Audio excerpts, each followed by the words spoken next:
Salam saudaraku yang terkasih, selamat berjumpa lagi dengan saya di channel ini. Dan pada kesempatan kali ini kita akan mendengarkan kesaksian daripada seorang ibu yang bernama Siti Fadilah Hafizia, di mana dia menceritakan tentang pengalamannya mengikuti Tuhan Yesus. Jadi dulunya dia bukan pengikut Yesus. Dia adalah orang yang menentang tentang Yesus. Tapi akhirnya setelah dia belajar, dia bisa mengenal Tuhan Yesus dan bisa menerima Tuhan Yesus, percaya. Dan sekarang ini dia menjadi pengikut Yesus dengan setia. Bagaimana kisahnya? Mari kita akan saksikan bersama-sama. Udah lama terima Yesus. Jadi saya mengenal Tuhan Yesus ini lewat belajar. 14 tahun, Pak. Wah, nggak kelamaan itu, Bu. Nah, iya. Apa yang dipelajari 14 tahun itu? Dulu kan saya itu kuliah di Fakultas Usuluddin. Wah, ini menarik nih. Agama. Waduh, ini menarik sama nih. Fakultas Adab Sastra Arab. Kalau zaman saya dulu, di tahun-tahun dulu kan boleh 2 fakultas. Kalau sekarang saya kurang tahu. Jadi saya ambil Sastra Arab sama Perbandingan Agama Usuluddin. Wah, ini luar biasa ini. Nah, di situ saya belajar tentang perbandingan agama. Saya menemukan sesuatu. Apa itu sesuatu itu? Ya, sesuatu tentang bagaimana. Jadi bukan cuma Sarini yang punya sesuatu ya? Iya, Pak. Ternyata ibu juga menemukan sesuatu. Ini luar biasa. Karena Tuhan Yesus itu sesuatu. Oh iya, sesuatu banget ya. Iya.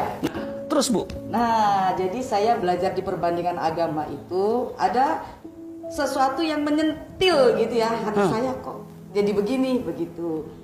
Ada beberapa ayat di kitab mereka yang membuat hati saya tuh saya harus telusuri ini. Nah, ya puji Tuhan saya nggak ada yang bimbing, makanya lama, Pastor, 14 tahun. Itu 2000 belajar dengan Roh Kudus ya? Belajar sendiri. Iya, tentu Roh Kudus yang tuntun. Apa? Belum waktu itu. Oh, belum. Belum. Kesininya mungkin ya. Oh, iya. Mungkin pasti. Iya. Kalau Iya. bener kata orang, kalau kita belajar sendiri tanpa tuntunan Roh Kudus, itu saya yakin dan percaya saat ini saya masih Muslim mungkin, Pastor. Oh, pasti itu. Karena Roh Kudus lah yang bekerja. Betul. Amin. Nah, terus apa itu yang dipelajari 14 tahun itu, soal apa sih? Pokoknya Tuhan Yesus. Bener gak Yesus itu Tuhan?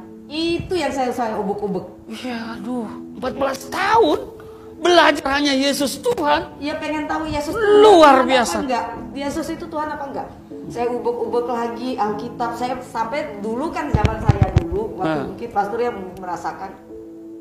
Dari kecil kita didoktrin jangan menyentuh kitab orang Kristen. Betul. Ya. Nah. Jangan baca. Jangankan baca, nyentuh aja nggak boleh. Iya kan?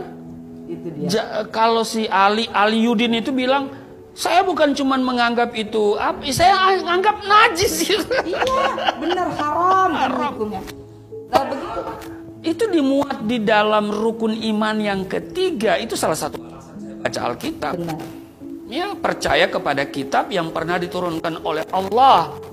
Taurat, Zabur, Injil. Yang hari ini disatukan dalam satu buku namanya Al-Kitabul Muqaddas. Yes. Ya, kitab suci. Kitab suci. Nah, itu dia. Nah, baca bagaimana coba? Ceritakan lagi nih. Aduh, penasaran sekali saya nih. Lucu, pokoknya saya itu belum disentil sama Tuhan. Roh Kudus belum sentil saya, mungkin sampai saat ini saya memang masih Muslim ya. Saya yakin dan percaya kita itu memang baca Alkitab itu nggak kayak orang baca selesai, baca selesai. Harus punya hikmat, harus bimbingan Roh Kudus. Betul. Karena pastor mungkin ketawa, teman-teman saya kalau saya cerita ketawa semua. Saya dulu menganggap cerita tentang 5 gadis bijaksana dan 5 gadis bodoh itu memang ada ceritanya, Pastor. Ternyata itu perumpamaan, saking saya nggak ngerti. Saking saya nggak ngerti. Pokoknya Alkitab tuh bolak-balik saya istilahnya sampai dari Kejadian sampai Wahyu itu berapa tahun, nggak ngerti-ngerti, nggak paham-paham. Jadi terus saya awalnya sih dari ada beberapa ayat Al-Quran, ada beberapa hadis, itu yang saya itu merasa aduh kok jadi begini ya. Itulah namanya manusia ya. Saya juga heran pada diri saya sendiri kalau ingat masa dulu. Jadi saya bisa baca Al-Quran. Saya kan dulu tilawah juga. Ya, saya bisa baca Al-Quran. Waduh, bisa didemonstrasikan itu ya? Boleh. Iya ya. Waduh, nanti aja deh nanti terus dulu.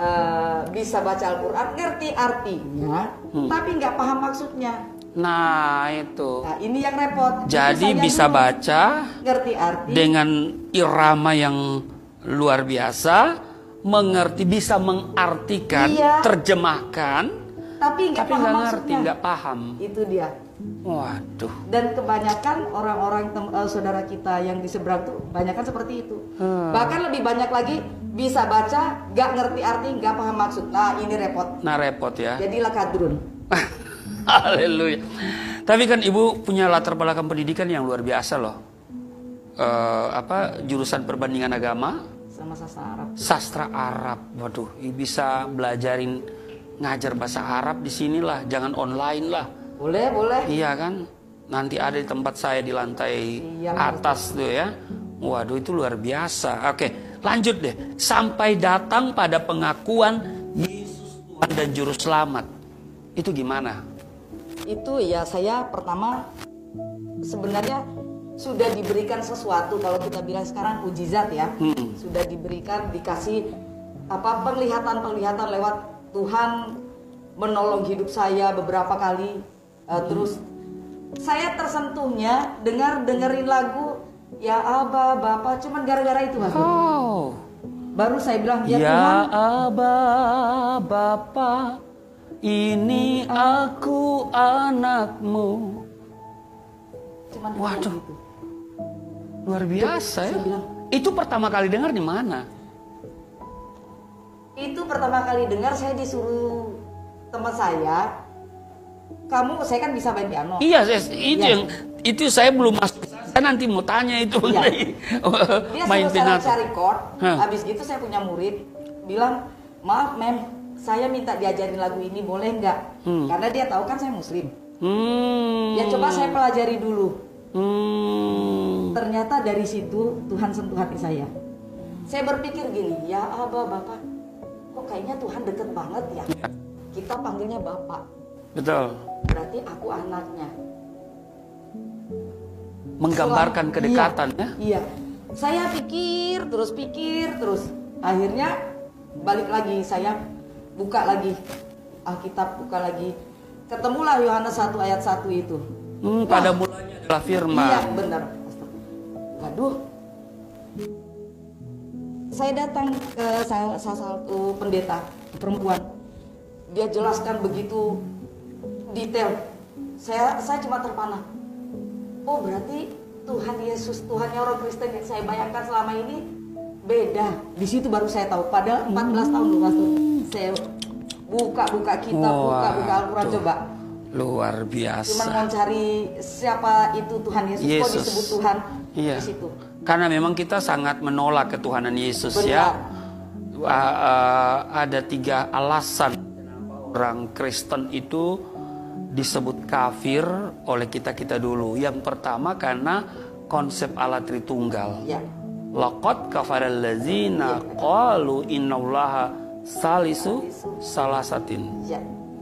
Sesungguhnya kafirlah orang-orang yang berkata bahwa Allah salah satu dari yang 3. Dan salah satu dari yang 3. Nah, jadi kita menganggap bahwa Allah Tritunggal itu bicara tentang keberapaan Allah. Iya, betul. Iya kan? Tapi hari ini kita pahami bahwa itu bicara soal keberadaan Allah, kebagaimanaan Allah. Jadi Bapak Ibu yang masih menggunakan dalil itu untuk menolak iman Kristen, saya mau beritahu Anda salah kaprah. Ya. Anda Tuhan gagal hitung-hitungan. paham. Benar. Ya kan? Nah, yang kedua, kita sebut kafir orang Kristen itu karena konsep Yesus anak Allah. Benar. Wa qalu tahazallahu waladan. Kafirlah mereka yang berkata Allah punya anak. Sehingga kita bangga dengan lam yalid walam yulad. Nah, ini kebetulan Ibu sastra Arab. Di situ kan menggunakan kata walad. Oke, puji Tuhan, kesaksian yang luar biasa di mana dari seorang yang belum percaya Yesus akhirnya bisa percaya Tuhan Yesus. Kita tahu bahwa keselamatan hanya di dalam Tuhan Yesus. Kisah Rasul 4 ayat 12 katakan bahwa di bawah kolong langit ini tidak ada nama lain yang bisa diberikan kepada seorang untuk mendapat keselamatan selain di dalam nama Tuhan Yesus Kristus. Itu sebabnya mari kita tetap percaya dan mengikuti Yesus dan meyakini bahwa Yesus Kristus adalah Tuhan dan Juru Selamat kehidupan kita. Demikian video dari saya, kiranya bisa memberkati.